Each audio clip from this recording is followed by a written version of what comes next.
Je voudrais du soleil vert, des dentelles et des théâtres, des photos de bord de mer, dans mon jardin d'hiver. Je voudrais de la lumière, comme en Nouvelle-Angleterre. Je veux changer d'atmosphère, dans mon jardin d'hiver. Ma fleur sous la pluie de novembre, tes mains qui courent, je n'en peux plus de t'attendre. Les années passent, qu'il est loin, là je tombe. Nul ne peut nous entendre.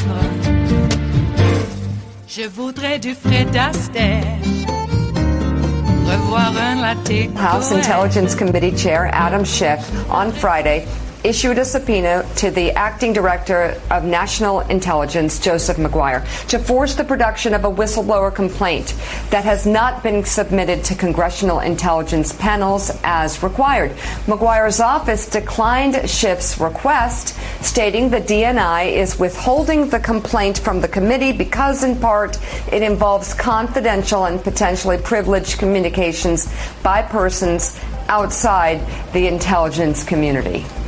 A lot to unpack here, and Congressman Schiff joins us now. Congressman Sam Stein has the first question for you. Hey, Congressman, Sam? a couple questions here on this whistleblower front. First off, have you heard from the whistleblower? Do you want to hear from the whistleblower? What protections could you provide to the whistleblower? And then you also said that the DNI is refusing to turn over this stuff, citing a request from a higher authority. The insinuation left, at least for me and others, was that the president himself had intervened. Is that the insinuation you sought to provide? And if so, what basis do you have for making that insinuation?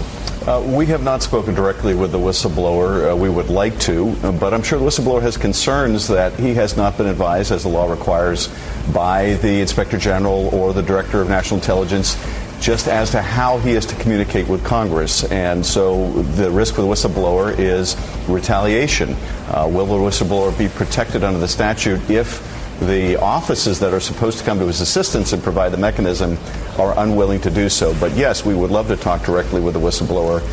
In terms of our information about the source of the resistance to providing this information to Congress, I think you can easily read between the lines of what the Office of National Intelligence has had to say when they say that this involves someone outside of their jurisdiction in terms of the intelligence community, but it involves an intelligence activity. It relates to an intelligence activity, and that this is someone who is asserting a potential privilege.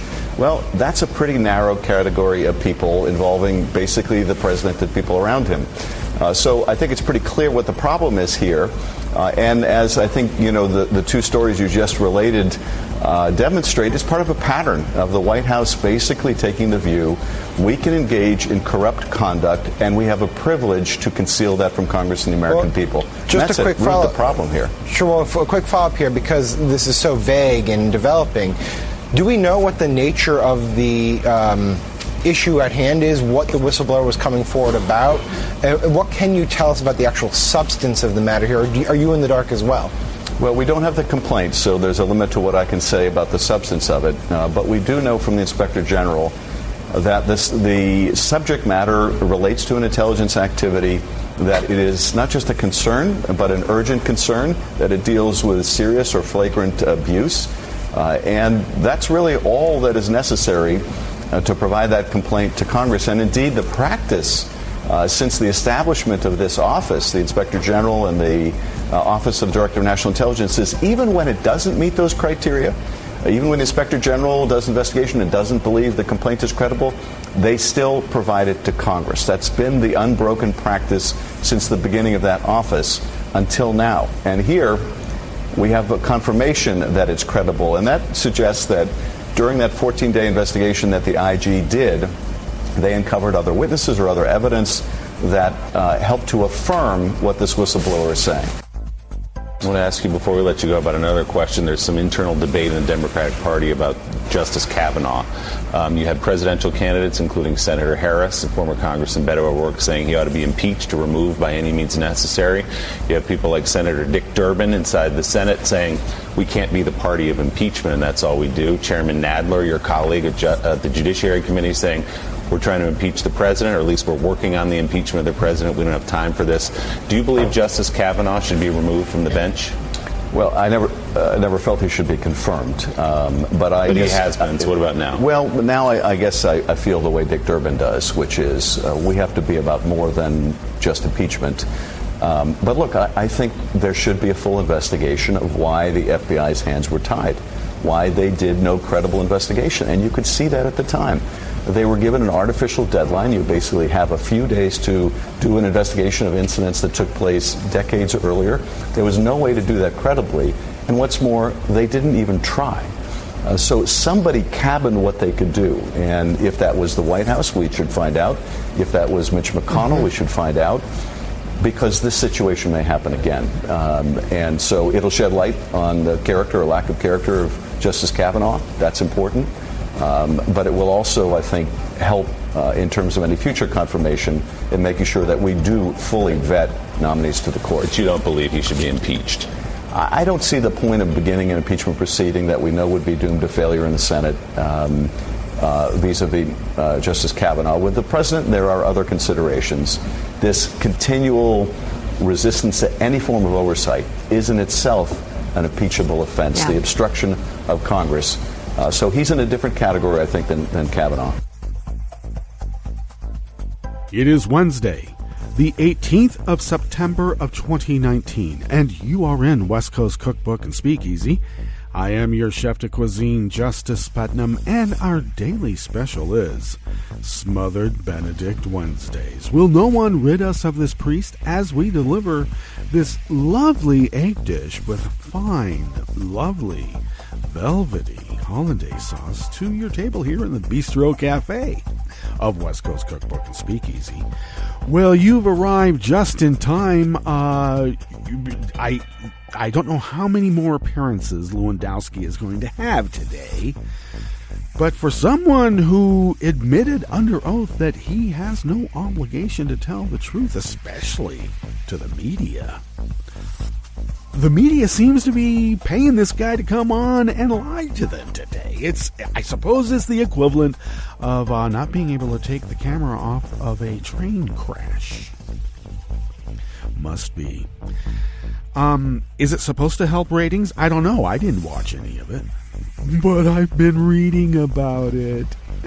Yes, Lewandowski is a contemptible liar, self-admitted, under oath, which means he'll probably be installed as Trump's chief of staff. He's going to be brought back into the fold. So, we had to put up with that yesterday. I'm hoping that more of that goes on, to be honest with you. There is a train of critique that follows. The Democrats did not lose when they began that hearing yesterday. When Lewandowski obfuscated and lied and cajoled and demeaned and mocked, that was by design to expose that. Because we have to remember who Lewandowski is. You know, I mean, come on. This is the guy that physically assaulted a female reporter and then lied about it. Yeah, I hate to tell you, but they had the tapes. Mocked the family, or mocked a Down's syndrome child. You know, the womp womp. An immigrant child with Down syndrome, and he mocked that child. This is the monster that exists within this rogue gallery of monsters. I should also put as an aside, in the midst of all this, the the platoons. There are platoons of these troll bots, consisting of real people, and I don't know what else. Are they human, or are they decidedly not? Out in force here in the last few days, and I'll remind folks once again, in these local community Facebook pages, there have been accounts that have not posted a thing since 2016, right around the election, August, September, October.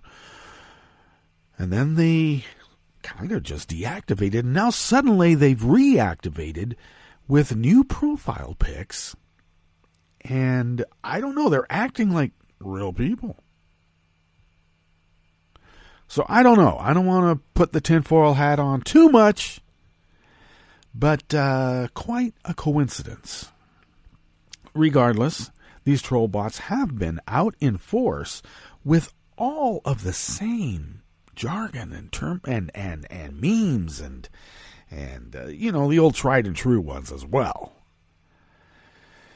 So you put that together with, just the regular low information voter that just became politically active themselves because of Herr Führer, Duma Donnie, because he spoke to them, tickled a part of their lizard brain that had never been tickled before in such a way that it caused them to come out of their slumber and snap, snap, snap at anything close by.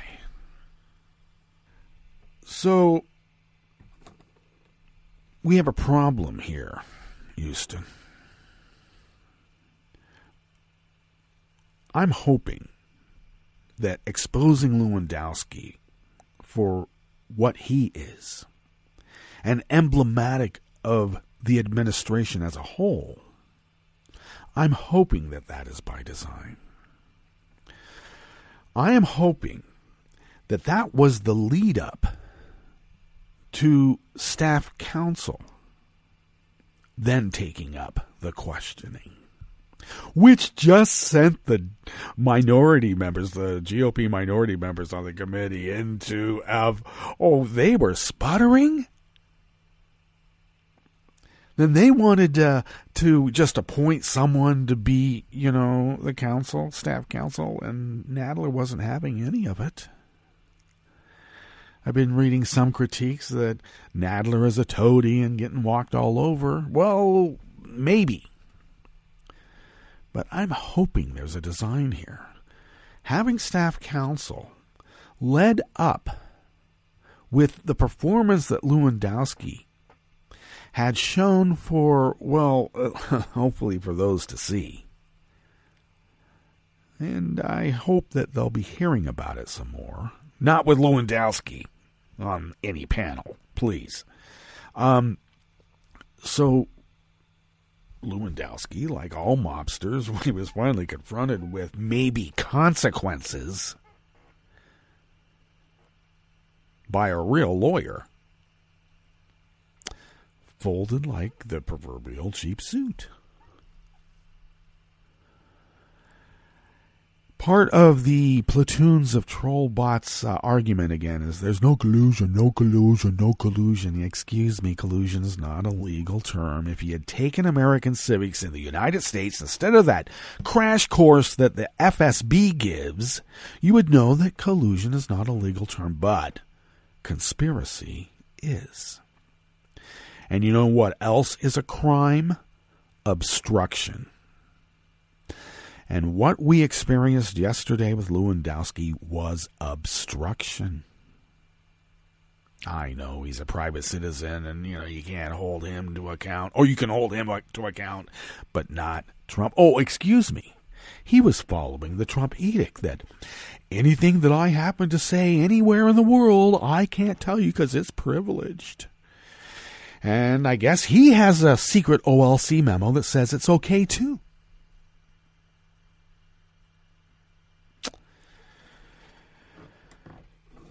So, there are platoons of troll bots out there, DNC, There are many of us out here in the hinterlands being massacred because we are, by our little lonesomes, fending off.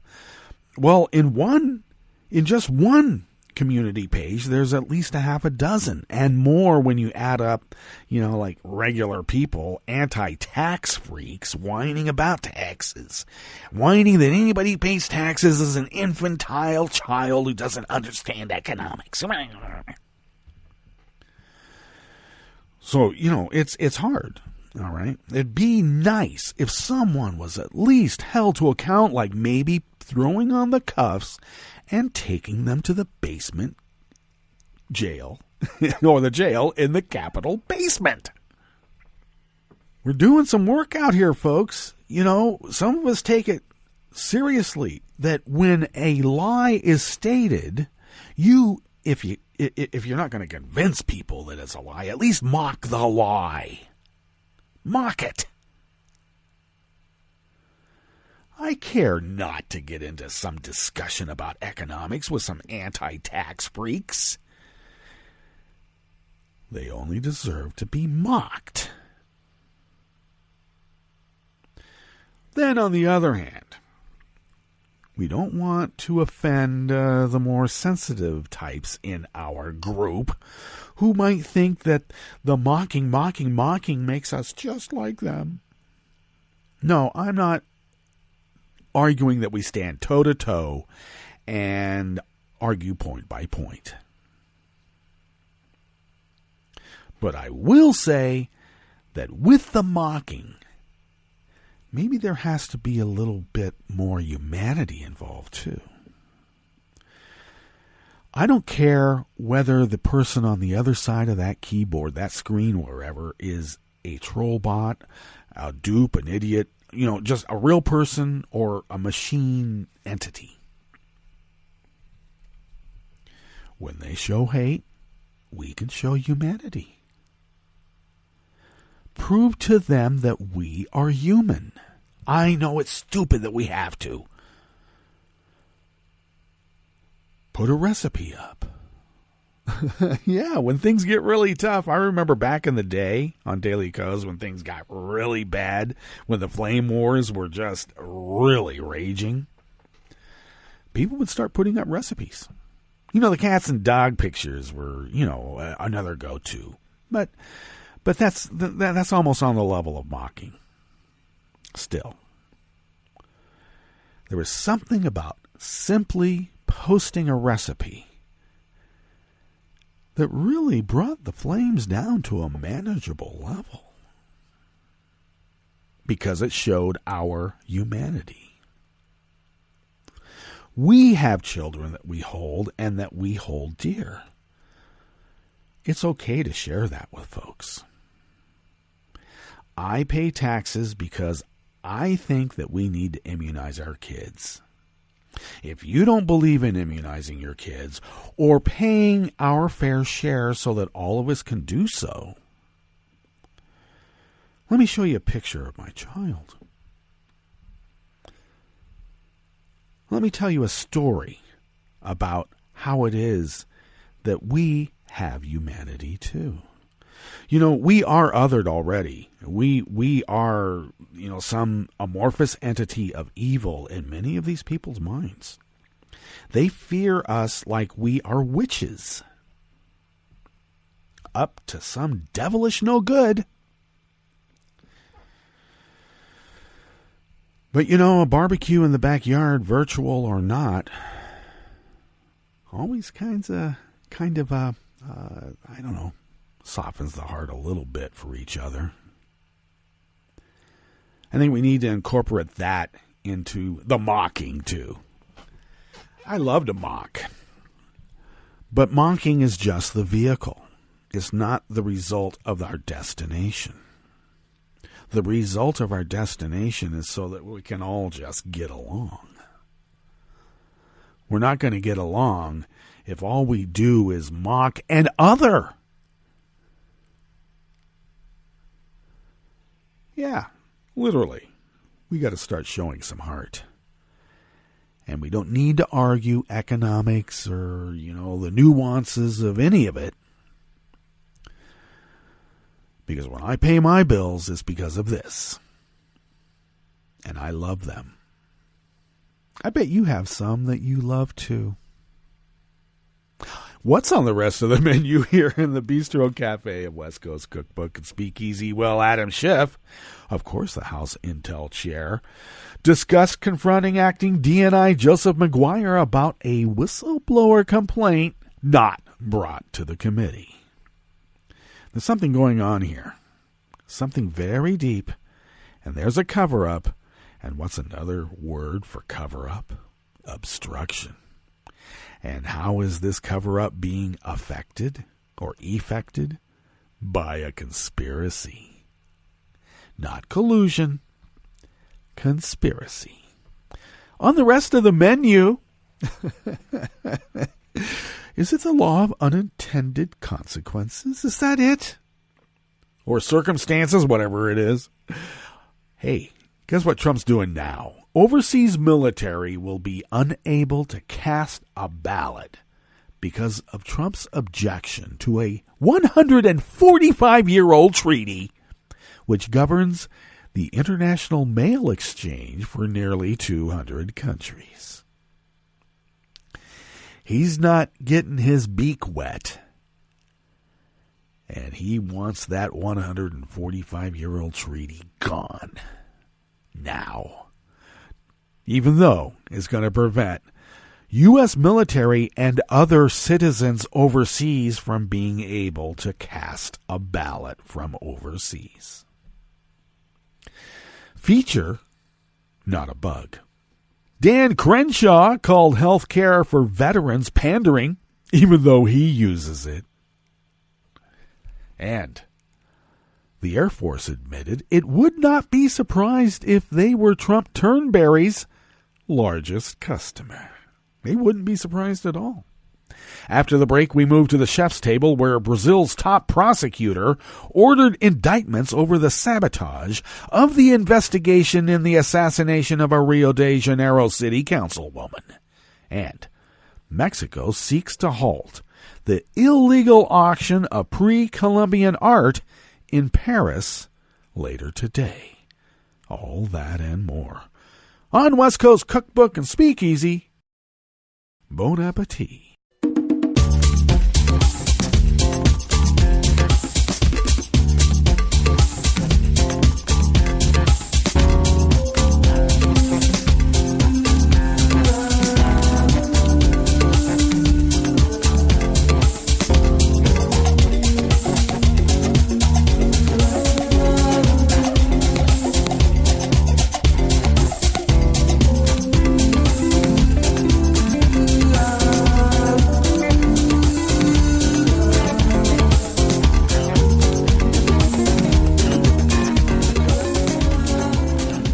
At the bottom of our homepage at netrootsradio.com, to the rightish of the page, right there by the social media scroll, is our chat room link, monitored by Kelly Lincoln. And thank you, Kelly. She does more than just that. Indeed. And we thank her for it, too. To the leftish of the page from the chat room link at the bottom of our homepage at netrootsradio.com is our Patreon link. And do please become a recurring Patreon of Netroots Radio, though how we keep this powerhouse of resistance radio beaming 24/7, 365 for the last 8 years and counting. Though the bulk of those funds come out of our own wallets, we would be unable to do it without you because you are our biggest contributor. And so please do become a recurring Patreon. Something it doesn't take much. How about the cost of a espresso type coffee drink? Maybe send that amount to us once a month, and we can make those dollars stretch because we have become so masterful at doing so. And I got to tell you, we'd be unable to do it without you. And thank you. If you would like to follow Netroots Radio on Twitter, do so at Netroots Radio. Tom takes care of that. Thank you, Tom. I take care of at Justice Putnam, and I also post the show notes and links diary on Daily Codes about 10 minutes before showtime, and then get those links out on social media. And if you would like to follow the show on Twitter, do so at Cookbook West. Pick up podcasts by way of Spreaker, Stitcher, TuneIn, iHeart, YouTube, iTunes, and wherever podcasts can be found. All right, let's get in with this first offering. Boy, we're just burning up time today, aren't we? There's so much to speak about, and I don't know. I think that it was important to put it out there that humanity has to be an integral part of our strategy. It's okay. We can talk about our families and humanize the argument. This first offering comes out of Common Dreams by Julia Conley. Thousands of absentee ballots could be uncounted in upcoming elections thanks to Trump's objection to a treaty which governs the international mail exchange for nearly 200 countries. Citing disapproval of shipping rates it says unfairly favors China, the White House is weighing a potential withdrawal next month from the Universal Postal Union, a United Nations agency which allows for global postal service. Without U.S. membership in the UPU, overseas voters could face high shipping rates for mailing their ballots, as well as mass confusion, which could leave thousands of votes uncounted in 2019 and 2020. Military and overseas citizens already face enormous hurdles casting their votes, and these citizens may be forced to pay up to $70 to return their ballots via private shipping companies, but it's not clear all states will accept ballots delivered by a private shipping company. The White House's latest gamble with the economy is quintessentially Trumpian. The CPU was originally formed in 1874 to support the international mail exchange. The UPU will gather for a summit this month in Geneva, where the 192 member states will discuss changing shipping rates. The U.S. plans to withdraw from the Union if new rates cannot be negotiated, a move that could have a cascading effect on U.S. democracy. If the U.S. withdraws, the country in which you are located may not deliver the mail ballot packet that is sent or the timely return your voted ballot to the ballot office. And Colorado election officials recently wrote to absentee voters who cast ballots in the state. The officials advised voters to update their voter registration to ensure their ballots are delivered electronically in November's election. The UPU keeps shipping rates low for developing countries. It has allowed China to ship internationally at low rates for 5 decades, even as the country has emerged as an economic superpower. In Geneva, the White House plans to push a proposal allowing countries to set their own rates, in which case it may raise shipping rates for China, setting off a new front in the trade war using the postal system. If the measure fails, Trump reportedly plans to back out of the treaty. The administration has been planning the move since last October, and election officials have begun warning voters of the possible change. Leaving the postal union could have disastrous consequences for American voters overseas, Secretary of State Jim Condos from Vermont said on Monday. In some states, the deadline for sending absentee ballots overseas for the 2019 election will have passed by the time the UPU meets beginning this September 24th. If the U.S. pulls out of the Union after the meeting, thousands of voters may have incorrect information when they mail their ballots. The White House's latest gamble with the economy is quintessentially Trumpian, a bold move to walk away from a multilateral agreement that works pretty well, while ignoring the unintended consequences that could hurt American businesses, alienate allies, and cause collateral damage to our democracy. More than 350,000 Americans voted by absentee ballot in the 2018 midterms, mostly with postal ballots.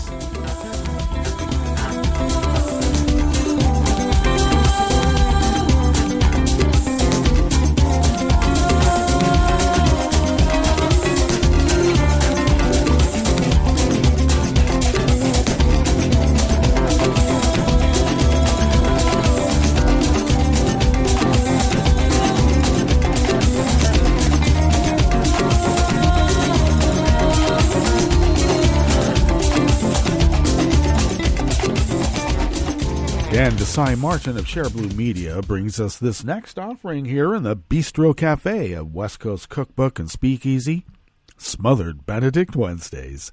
Representative Dan Crenshaw, Repug of Texas, accused Senator Bernie Sanders, independent of Vermont, of pandering after Sanders expressed a desire to take care of veterans returning home after fighting war.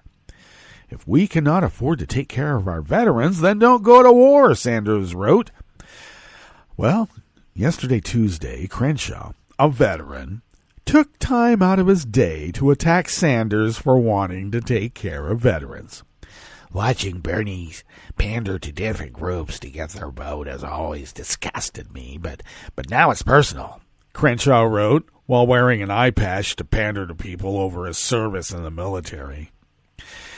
And he was also alluding to the fact that Sanders is a presidential candidate. I didn't go to war so that you could take care of me, Bernie. I went because I wanted to serve and our country needed it.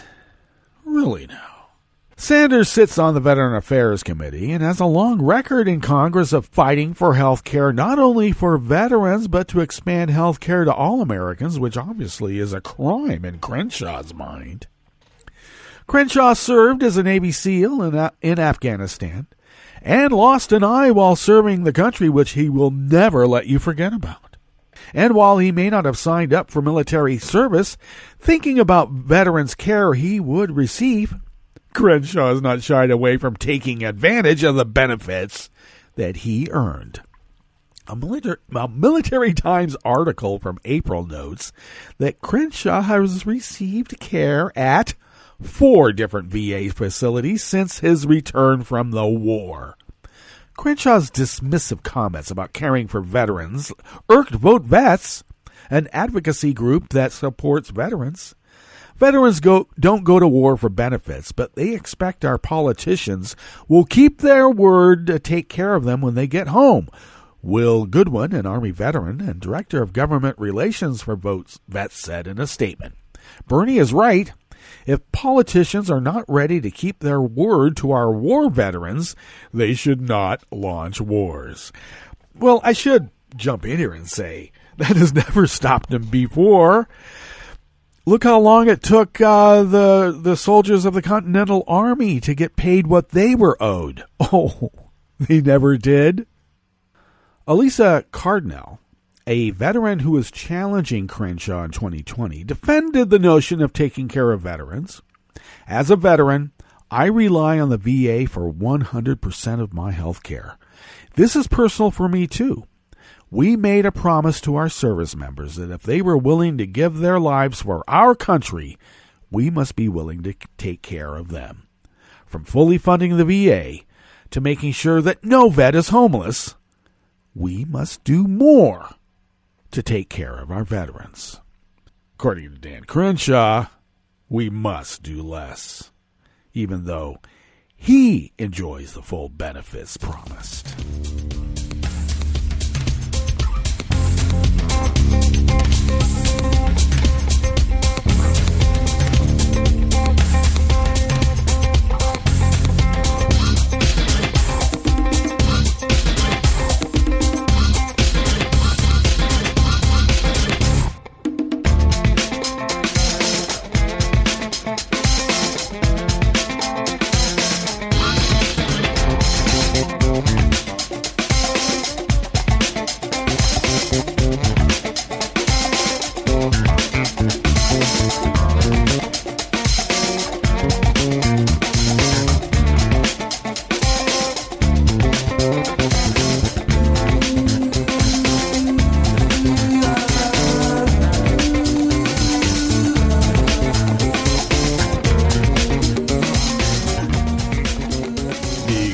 Sarah K. Burris of Raw Story brings us this final offering here in the Bistro Cafe of West Coast Cookbook and Speakeasy.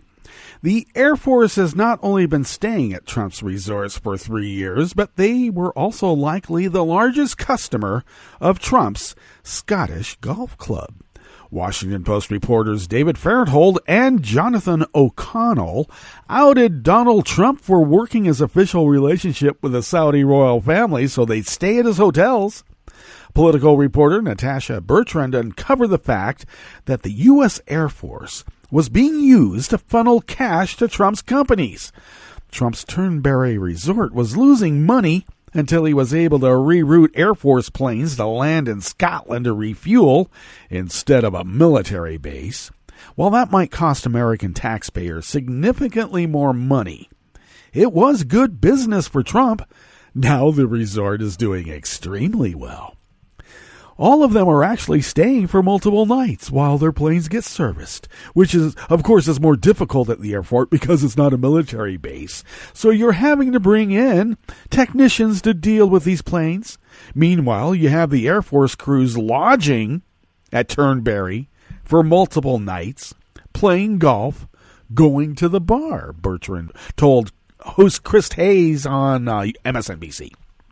All of that money, particularly because Trump never fully divests from his businesses, and Bertrand says she thinks it's a really important point to remember, could be flowing back to Trump's pockets, and is certainly helping keep the resort afloat because the U.S. Air Force actually acknowledged that they wouldn't be surprised at all, and it would make complete sense if they were Trump Turnberry's largest customer at this point, she said.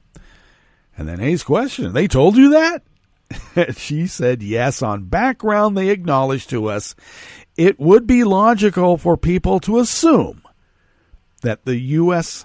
Air Force would be the largest customer for the resort.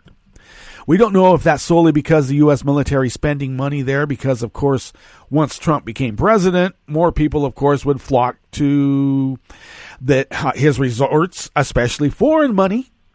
As we saw with the reporting on the Saudi lobbyists, and Saudis themselves have spent thousands of dollars since he was elected.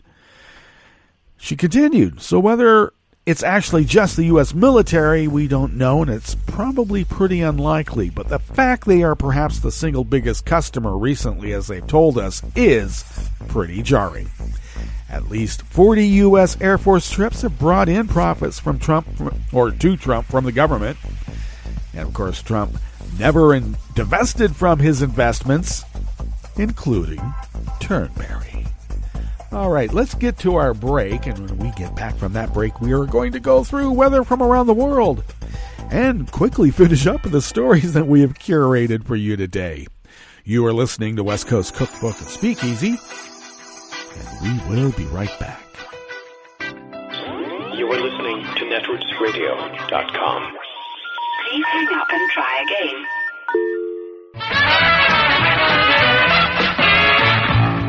From a point at sea to the circles of your mind, a new force is at work for planetary transformation. New radio for a new Earth.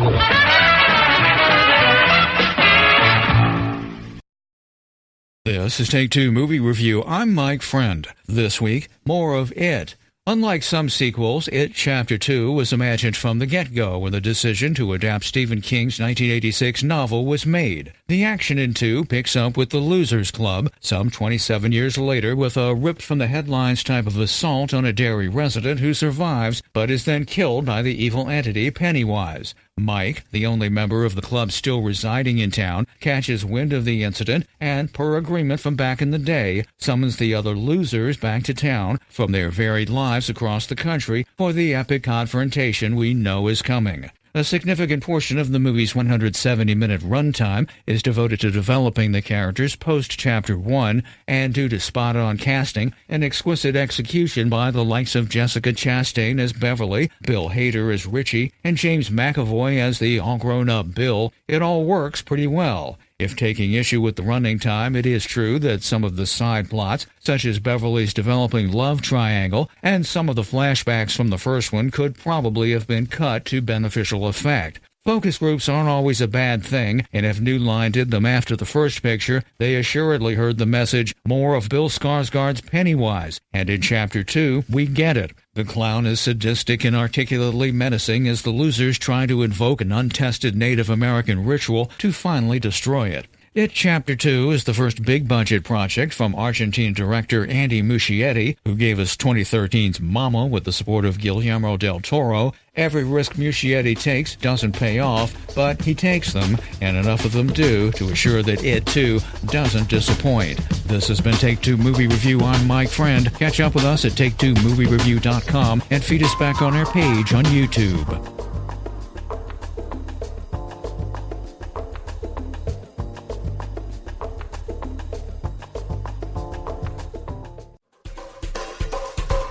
This is Scientific American 60-Second Science. I'm Aline Augenbraun.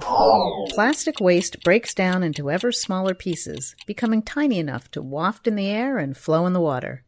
A study published in June found that a person on average inhales or swallows at least 74,000 microscopic particles of plastic each year.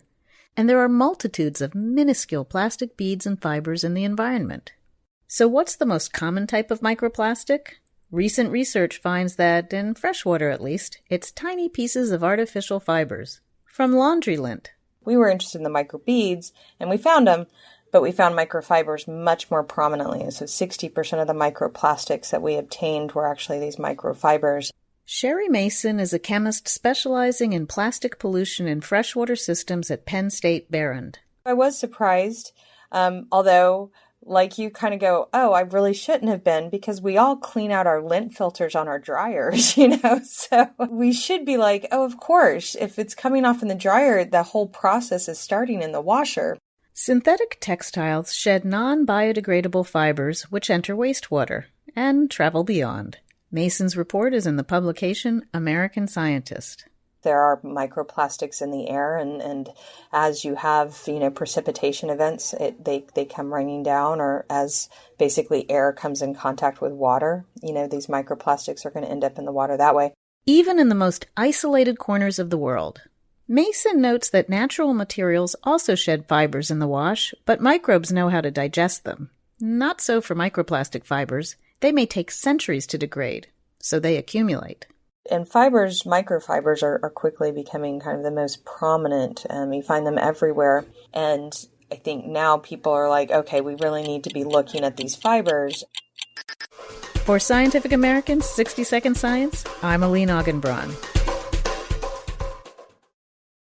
Hi, I'm Tom Arban, and since you're listening to netrootsradio.com, show your progressive side and go to the donate button on the bottom of the homepage. It's progressives like you who power Netroots Radio and keep the progressive message beaming everywhere 24 hours a day. Just go to our donate button at the bottom of netrootsradio.com.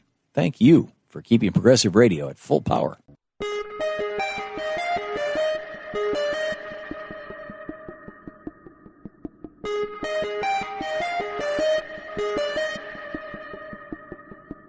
I'm Rick Smith, and this is Labor History in 2.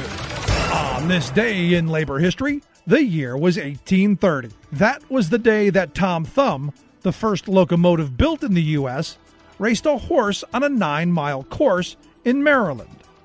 Here is part of John Latrobe's eyewitness account of that historic race. At first, the gray had the best of it, for his steam would be applied to the greatest advantage on the instant, while the engine had to wait until the rotation of the wheels set the blower to work. The horse was perhaps a quarter of a mile ahead when the safety valve of the engine lifted and the thin blue vapor issuing from it showed an excess of steam. The blower whistled, the steam blew off in vapory clouds. The pace increased, the passengers shouted. The engine gained on the horse. Soon it lapped him. The race was neck and neck. Then the engine passed the horse. But it was not repeated, for just at this time, the band which drove the pulley and blower slipped from the drum. The safety valve ceased to scream, and the engine began to wheeze and pant. The horse gained on the machine and passed it, and although the band was presently replaced, the steam again did its best. The horse was too far ahead to be overtaken, and came in the winner of the race. The horse may have won the race that day, but the iron horse would soon revolutionize transportation. The railway industry also played an integral part in labor union history. From the early railroad worker brotherhoods to Eugene V. Debs's American Railway Union to A. Philip Randolph's Brotherhood of Sleeping Car Porters, railroads and the workers who built them and ran them helped to build and strengthen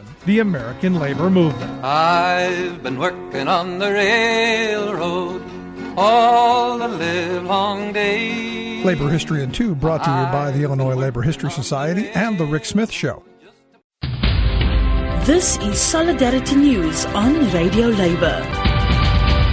This is a Radio Labor report recorded on Wednesday, September 18th, 2019. I'm C. Marie Ainsborough. More than 350 labor leaders from all across Asia have been meeting in Indonesia this week. They are attending the Asia and Pacific Regional Conference of the Global Union Public Services International, the PSI. The conference, which is meeting in Bali, is known by its acronym APRICON. The PSI is the World Labor Organization which represents national public service unions. It brings together some 20 million workers who are members of 700 unions in 163 countries. Rosa Pavan, the PSI's General Secretary, reported on the opening day of the conference. This morning we started the young worker participation in the regional Asia-Pacific conference. Two major issues has been brought to the debate, along with the engagement of young workers and unions to stop precarization of the work and ensure young workers will have full right to organize in a union and to take collective actions, including strike and collective bargaining. The other two issues are climate change, engaging young workers to prepare a better future that is respectful of the environment and of people, and digitalization and the impact of artificial intelligence on public service and public service workers.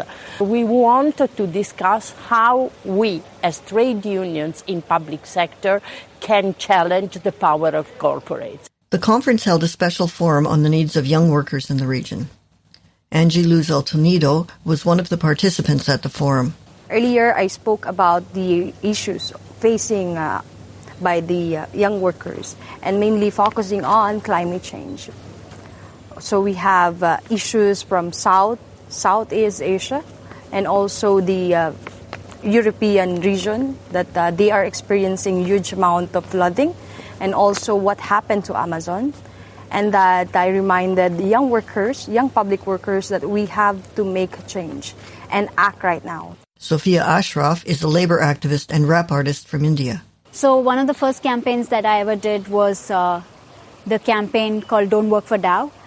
This was basically a campaign where we used music to talk to young engineering students, telling them not to work for a company like Dow Chemicals, which has a very dirty history in India.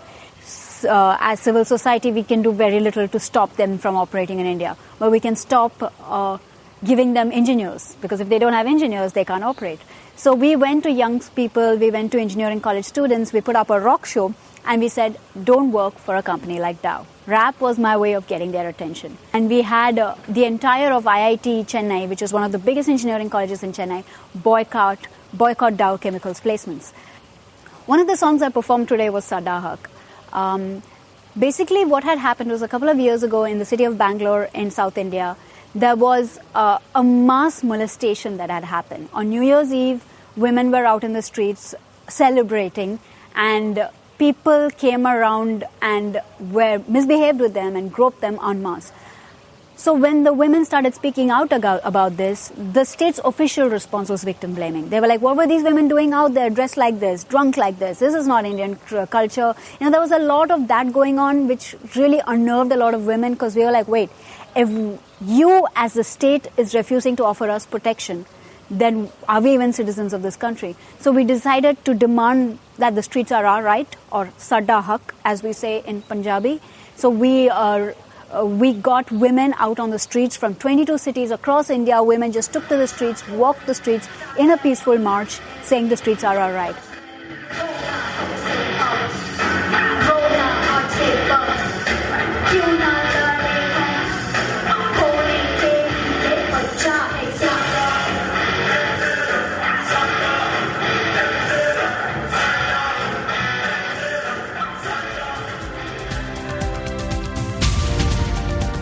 I'm C. Marie Ainsborough. Thank you for listening. You can find more of Radio Labor's news and feature stories on our website at www.radiolabor.net.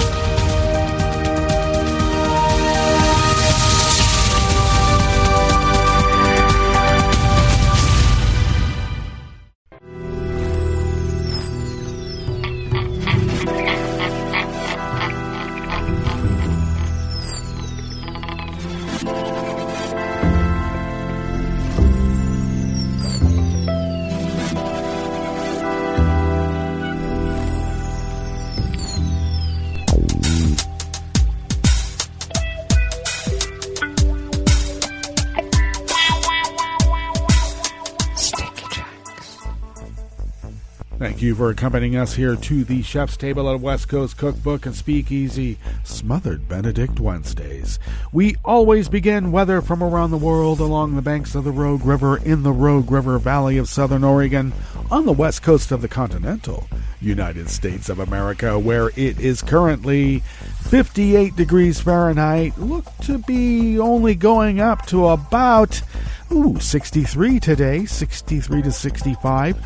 Scattered thunderstorms this morning, then mostly cloudy this afternoon. Winds will be picking up out of the southwest at 5 to 10 miles per hour. And then maybe scattered thunderstorms tonight. And chance of rain, while winds will be light and variable. Overnight lows in the mid-50s. Tomorrow will be topping out in a high of maybe in the low 70s. And very decreasing chance of rain and tomorrow, but considerable clouds early. Okay, so we have been raining right now, and we expect maybe some thunderstorms beginning, right about now. Oh, wow. Okay, ragweed pollen is rated as moderate. The air quality index is good at 27 parts per million. And the daytime UV index is moderate at 5.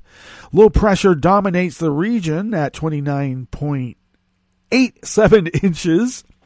Visibility is down to 3 miles. And relative humidity is at 99%. 99%. Weather from around the world is brought to you by people's personal weather stations that they purchased. These people planted these purchased personal weather stations somewhere on their property, and these people positively live around the world. London is 68 degrees and sunny. Paris is 68 and sunny. Rome is 82, partly cloudy with a chance of thunderstorms. Kiev is 55 with a light rain shower and heavy winds. Light rain shower, heavy winds. Kabul is 78 and fair. Hong Kong is 83 and partly cloudy. Tokyo is 67 degrees and cloudy. Sydney, Australia is 60 degrees and mostly cloudy. San Francisco, California is 65 degrees Fahrenheit and cloudy. And New York is 68 degrees Fahrenheit and fair. And that is weather from around the world, brought to you by people's personal weather stations that they purchased. These people planted these purchased personal weather stations somewhere on their property, and these people positively live around the world.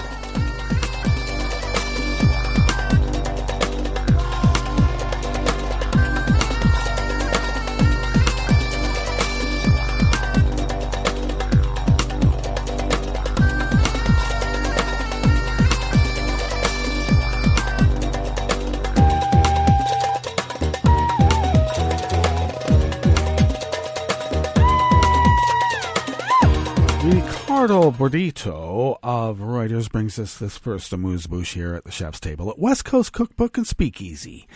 Brazil's top public prosecutor yesterday, Tuesday, ordered 5 people indicted over sabotaging efforts to investigate the assassination of a Rio de Janeiro city councilwoman and said federal investigators would take over the case.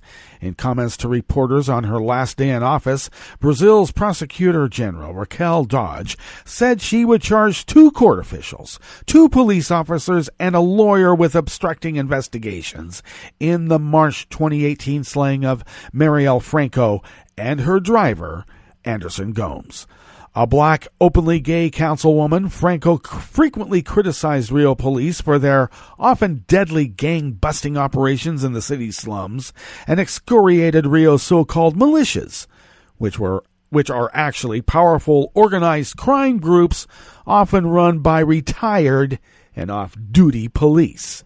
Franco's assassination sparked nationwide protests by Brazilians fed up with endemic violence and has inspired a new generation of black candidates in Rio de Janeiro.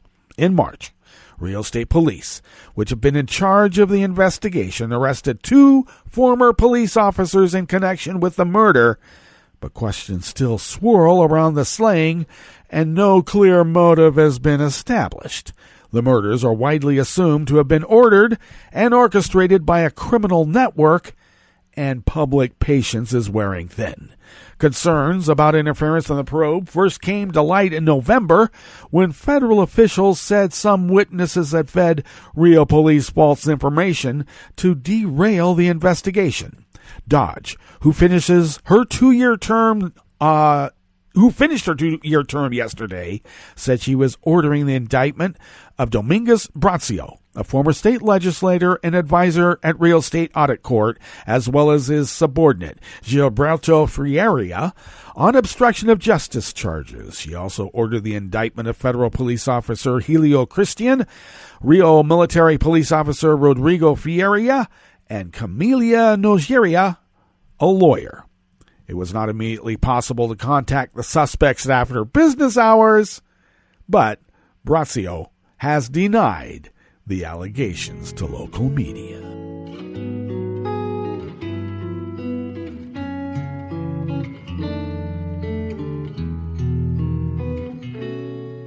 Je te donne ce mon amour pour la vie entière.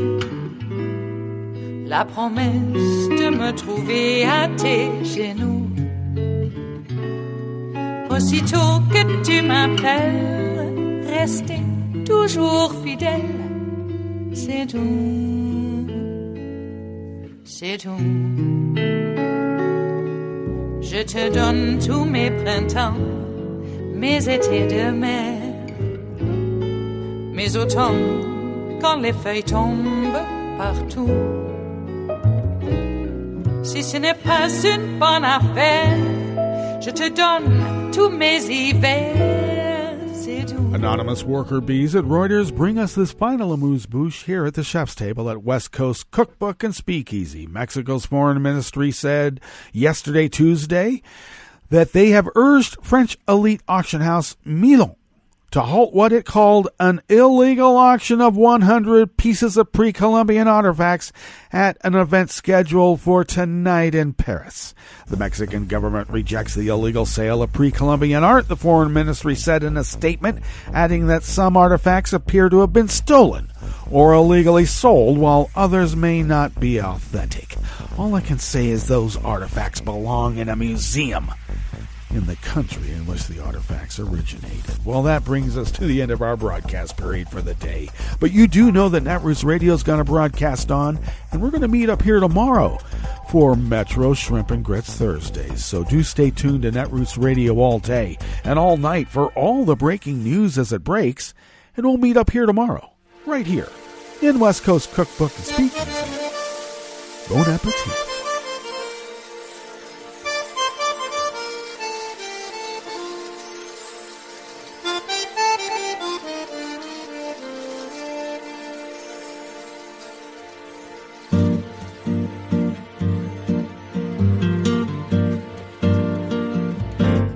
Je voudrais du soleil vert, des dentelles et des théâtres, des photos de bord de mer, dans mon jardin d'hiver. Je voudrais de la lumière, comme en Nouvelle-Angleterre. Je veux changer d'atmosphère, dans mon jardin d'hiver. Pas fleur sous la pluie de novembre, tes mains qui courent, je n'en peux plus de t'attendre. Les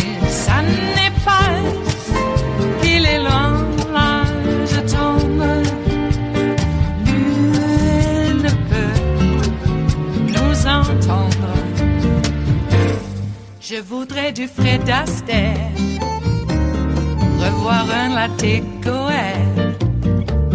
Je voudrais toujours te plaire dans mon jardin d'hiver. Je veux déjeuner par terre comme au long de golfe clair, t'embrasser les yeux ouverts dans mon jardin d'hiver. Ma robe à fleurs sous la pluie d'un novembre, tes mains qui courent, je n'en peux plus de t'attendre. Les années passent, il est loin l'âge tendre, nul ne peut nous entendre.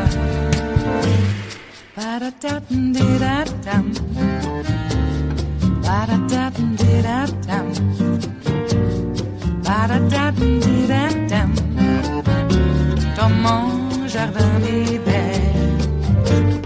Ba-da-da-dum-di-da-dum, ba-da-da-dum-di-da-dum, ba-da-da-dum-di-da-dum, dans mon jardin d'hiver.